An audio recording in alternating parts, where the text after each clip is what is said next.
Pois é, e por falar em Bolsonaro, ele está tentando, não é de hoje, tirar o Alexandre de Moraes dos inquéritos, do golpe, das fake news, das milícias digitais, da falsificação do cartão de vacina, da venda das joias. Por quê? Ele alega que o Alexandre de Moraes é inimigo dele e não pode, então, julgar o Bolsonaro. A STF forma maioria para negar pedido de Bolsonaro para tirar Moraes de investigação sobre o golpe. O presidente do STF, vou até baixar aqui para você ler também, afirmou que vítimas dos supostos crimes apurados seriam a coletividade e não apenas o relator. Notícia de hoje. Por quê?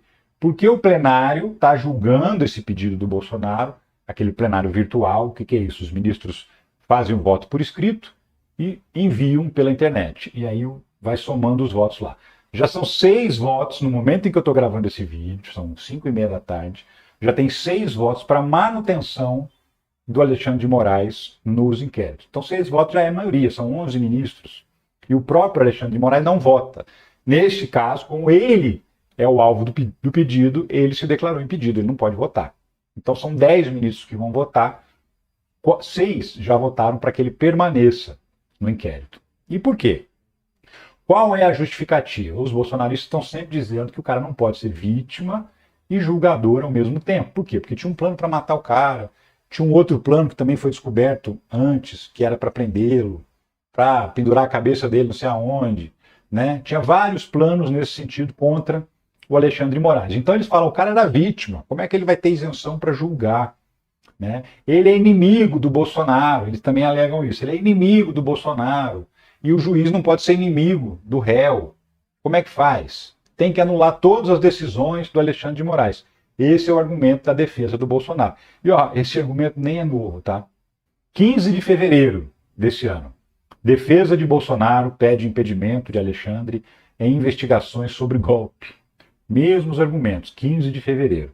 Só que aí eles entraram com um pedido só para o Barroso, que é o presidente do Supremo Tribunal Federal. É o primeiro passo desse pedido. Aí, uma semana depois, o Barroso negou. O Barroso mantém Moraes à frente do inquérito sobre golpe de Estado. O presidente do STF disse o seguinte, ó, os advogados não demonstraram o que na lei o Alexandre de Moraes está fazendo que o impeça de ser o juiz. Eles estão alegando coisas que não fazem parte da legislação. E isso não tem o menor sentido. Aí ele negou. Aí o Bolsonaro, uma semana depois, foi lá e ó, pá, entrou com outro pedido. Bolsonaro volta a pedir o afastamento de Moraes de inquérito sobre o golpe.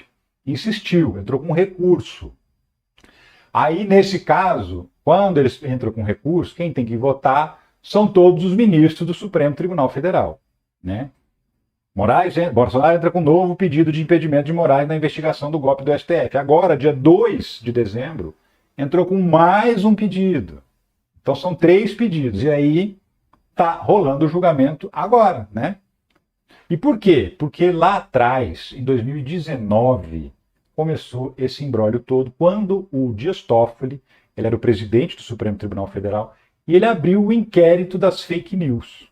E por que ele abriu o inquérito das fake news? Porque naquele momento, os ministros estavam sendo ameaçados, atacados nas redes sociais, tinha publicação de mentira e tinha publicação de ameaça física mesmo, de matar a família, de torturar, essas coisas, para vários ministros. E aí o Dias Toffoli, como presidente do STF, abriu esse inquérito. Por quê? Porque existe lá o regimento do Supremo Tribunal Federal que diz que quando o tribunal é atacado, ele próprio pode abrir uma investigação. Não depende do Ministério Público, não depende da Polícia Federal. E era o caso. Quem estava sendo atacado não eram as pessoas dos ministros, era o próprio Supremo Tribunal Federal. Os bolsonaristas estavam tentando descredibilizar o Supremo Tribunal Federal. E aí, nesse regimento do Supremo, também diz que o presidente pode delegar a função do inquérito para um outro ministro. Diferentemente da maioria dos processos, em que acontece um sorteio para saber quem vai ser o relator do inquérito tal, etc. e tal, ou do processo tal. Nesse caso, o regimento diz que ele pode delegar a função. E ele delegou para o Alexandre de Moraes. E aí, detalhe, essa matéria também é de março de 2019. Democracia em risco. Internautas pró-Bolsonaro disparam ameaças contra o STF nas redes. Olha essa parte que está grifada aqui. Principais alvos são Dias Toffoli e Gilmar Mendes. Ataques acontecem num contexto de derrotas da Lava Jato. que acontece? Foi um período em que o Supremo Tribunal Federal estava anulando várias decisões do Sérgio Moro, porque tinha descoberto já a Vaza Jato, sabia que ele tinha manipulado os processos, que ele agia mancomunado com o Deltan, que era da promotoria, e aí tudo isso foi gerando anulações, anulações de delações, anulações de várias provas que tinham sido obtidas, porque foram obtidas de maneira ilegal. Nem tinha ainda soltado Lula, tá? Nem tinha ainda tido aquele julgamento no Supremo Tribunal Federal que não permitiu que alguém fosse preso antes do trânsito em julgado. E foi aquele julgamento que determinou a soltura do Lula. Depois o processo foi anulado pelos mesmos motivos, porque tinha um monte de irregularidades, que o juiz era ladrão. E aí, por conta disso, mas antes disso, melhor dizendo, não tinha nem soltado o Lula ainda, mas já tinha derrotado a Lava Jato em alguns processos, e os bolsonaristas estavam partindo para cima do STF. Então, essa matéria está aqui, Dias Toffoli e Gilmar Mendes. Você não leu o nome do Alexandre de Moraes? Essa matéria é 26 de março. O inquérito já estava aberto. Fazia 12 dias que o inquérito estava aberto e o Xandão já era o relator. E aí o que acontece? Depois que ele foi colocado lá como relator das investigações, aí sim começaram a atacar o próprio Alexandre de Moraes. Aí começou a rodar nas redes sociais, nos aplicativos de mensagem, ataques, ameaças para ele especificamente, porque antes ele não era o alvo. Ele virou o alvo a partir do momento em que ele virou o ministro relator do inquérito. Então, assim, a partir do momento que ele passou a ser o responsável por investigar os bolsonaristas, a máquina do ódio, aí ele virou alvo.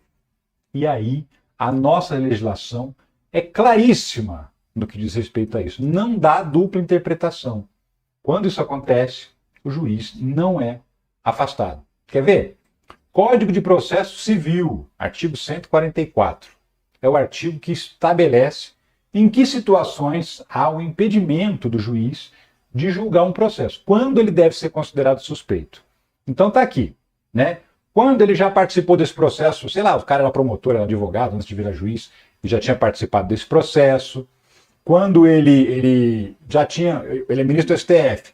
Vamos imaginar que antes ele era desembargador, ou era ministro do STJ, quando ele já julgou esse processo no passado, numa outra instância da justiça. Quando algum parente dele, a mulher, algum parente próximo é advogado de alguma das partes, também não pode, né? E aí aqui embaixo, também está grifado. Quando for parte no processo, ele próprio, seu cônjuge ou companheiro ou parente consanguíneo e afim, em linha reta ou colateral até o 3º grau, inclusive. Então quando for parte no processo, ele próprio é um dos argumentos dos bolsonaristas, porque dizem que ele é parte do processo porque ele era vítima. Tinha um plano para matar ele, outro plano para prender, outro plano para esfolar. Então, assim, se ele era vítima, ele tem interesse em condenar essas pessoas, ele é parte do processo, né? Então, mas aí, você continua descendo aqui, inciso 2º. Não há dúvida. É vedada a criação de fato superveniente a fim de caracterizar o impedimento do juiz. Fato superveniente é um fato que venha depois. Então, assim, a partir do momento que o juiz está instalado na causa, no processo, se depois desse fato começarem a arrumar encrenca com o juiz, a fim de caracterizar o impedimento dele, a fim de criar uma inimizade com o juiz, não vale. Nesse caso, o juiz não é afastado.